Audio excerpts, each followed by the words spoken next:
여름 캠핑 때 제가 챙겨 다니는 거 그거 한번 말씀드려볼게요. 이거는 이제 마이키파라는 약국에서 그냥 샀습니다.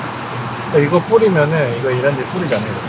아무래도 좀 낫습니다. 이게 좀 덜 물려요. 저는 상관없거든요. 저는 목이 물려도 그냥 몇 번 좀 간지럽고 말지 뭐 이렇게 생각드는데, 저희 애가 목이 물리면은 이렇게 막 두드러기처럼 막 날 때도 있고 막 엄청 부어올라요. 알레르기 반응하는 것처럼. 그래서 작년 이제 여름 캠핑 때 여기 눈에 한번 눈꺼풀에 모기를 물린 적이 있어요. 저희 1호가. 근데 막 눈이 막 이만큼 부어오르는 거예요. 근데 또 주말이고 막 뭐 해가지고 병원도 안 하고 뭐 약국도 문 안 열고 막 그 근처에 이제 아무래도 시골이다 보니까 그런 일이 막 벌어졌던 거죠. 그래서 그 시내까지 막 나와가지고 눈이 너무 많이 부어오르니까 걱정돼가지고 병원 가서 이제 항생제도 처방받고 바르는 약도 처방받고 그렇게 해서 돌아왔었던 기억이 있어요. 그래 그 다음부터는 이런 거를 엄청 뿌립니다. 이런 거를 뿌리고 상비약 이런 거 꼭 챙겨 다니시면 좋습니다. 여기 보면은 저는 항상 이거 넣고 다니는 버물리 키드, 이것도 약국에 파는 건데 벌레 물렸을 때 쓰는 그런 약입니다. 그래서 이거 꼭 들고 다니고, 그리고 여름에 특히나 물놀이 하고 난 다음에 갑자기 열 날 수도 있거든요. 그래서 이런 해열제 같은 거 이런 것도 들고 다니고, 체온계 이런 거 들고 다니고, 그다음에 반창고 뭐 그냥 간단한 것들 이런 거 들고 다니고. 왜냐면 특히 여름에 많이 다치는 것 같아요. 여름에. 냉장고 보여드릴게요. 일단 저는 여기 카투어라는 크림이라는 모델의 이걸 샀고요. 지금 한 2년 좀 넘게 썼습니다. 처음 그 캠핑 할 때부터 냉장고 사서 썼고 굉장히 오랫동안 잘 쓰고 있습니다. 고장 없이 잘 쓰고 있긴 한데, 이 제품인 저는 50리터짜리 쓰고 있거든요. 솔직히 말해서 그 2박 3일 4인 가족 캠핑 기준으로 했을 때 좀 많이 부족해요. 왜냐면 여기 안에다가 뭐 맥주부터 시작해서 애들 음료수, 그 다음에 뭐 각종 그 먹는 것들 이런 거 다 넣으면은 좀 빡빡해요. 물도 막 넣고 하면은. 근데 저는 이제 소프트쿨러를 하나 더 사니까 나중에 2박 3일 4인 가족 할 때는 마시는 거나 이런 것들은 소프트쿨러에 넣고요. 얘를 조금 여유롭게 공간을 차지한 상태에서 가지고 다니는 게 좋습니다. 왜냐하면 얘를 꽉 채우잖아요. 그러면은 이렇게 억지로 닫다 보면은 저처럼 이렇게 부러집니다. 그리고 이런데 막 벌어져 있는 거죠. 여기 제가 이제 했던 실수 중에 하나가, 맥주 시원하게 먹으려고 맥주는 밑에다가 넣어놓고 위에다가 이제 그 고기류나 이런 거 넣어놨었거든요, 한여름에. 근데 얘가 이제 설치하는 동안 땡볕에 놔뒀었는데 이 위쪽에 열기가 엄청 열을 많이 받아가지고 위쪽에 있는 그 음식들이 다 상해버린 거예요. 그리고 이게 냉동 냉장 다 되는데 저는 온도를, 김치 냉장고 온도가 마이너스 2도 정도 되거든요.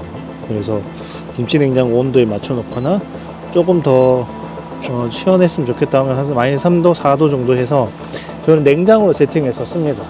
냉동을 안 하는 이유가, 어차피 냉동 음식은 해동을 해서 요리를 해야 되잖아요. 그래서 냉장 상태로 그냥 쓰고 있습니다. 냉동을 할 일이 잘 없어서 어차피 그냥 냉장으로 해서 그냥 이렇게 쓰고 있습니다. 그리고 선풍기, 저는 이제 한 9만원 정도 줬던 것 같아요. 엄청 싸게 잘 샀던 거로 기억을 하고 있고, 캠핏 아시죠? 캠핏에도 쇼핑몰 있거든요. 거기서 한 번씩 특가 같이 이렇게 싸게 파는 경우가 있어서 그때 이제 제가 겟했습니다. 이거 무선이고요. 뒤쪽에 이런 식으로 뭐 충전하면서 쓸 수도 있고, 이렇게 바람 세게 조절하는 거죠. 여기 최대 풍량, 이렇게 위쪽은 이제 배터리 양을 보여줍니다. 이걸 쓰는 이유가, 이걸 밑에다 이렇게 깔아놓으면은 모기가 발을 안 불러요. 그리고 뭐 전체 공간을 좀 시원하게 해주는 그런 선풍기이기 때문에, 작은 선풍기는 그냥 개인용으로 쓰시고 이렇게 전체를 조금 시원하게 하는 거는 대형 선풍기 하나 정도는 쓰시면 굉장히 좋습니다.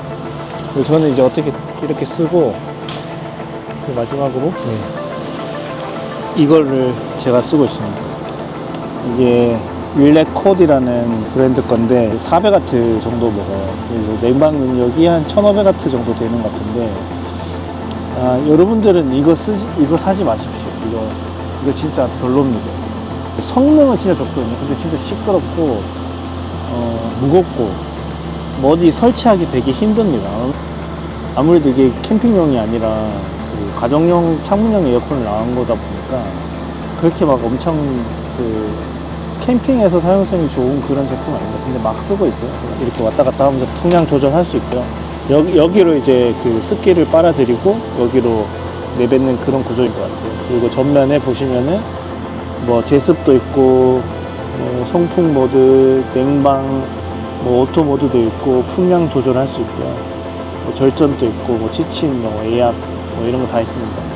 이런 거 이제 눌러서 쓰면 되는데 그냥 냉방해서 쓰고 있어요, 저는. 근데 성능 하나만큼은 진짜 좋아요. 너무 잘 쓰고 있어요. 잘 때 진짜 쾌적하게 잘 수 있어요. 그리고 시원하게 잘 수 있고. 그래서 뭐 이거 가지고 뭐 대낮에 땡볕에서 이거 하나로 버틸 수 있다, 이건 절대 안 됩니다. 대낮에 땡볕이면 그냥 텐트에서 도망 나오는 게 정답입니다. 근데 밤에 얘를 틀면은 굉장히 쾌적하게 텐트 안에서 보낼 수 있다는 점. 네. 그래서 에어컨을 꼭 들고 다니면 좋습니다. 그래서 저는 캠핑용 에어컨 제가 살 때만 해도 저 정도 성능을 내는 게 20만 원대에 살 수 있는 게 없었거든요. 근데 지금은 저 정도 성능을 내면서 20만 원 미만의 제품들이 많기 때문에 400W 전력을 먹는 캠핑용 에어컨 같은 경우는 보통 이제 냉방 능력이 한 1500W 정도 되거든요. 그 냉방 능력이 한 1500W 정도 되는 것들은 굉장히 쾌적하게 여름에 캠핑을 할 수 있습니다.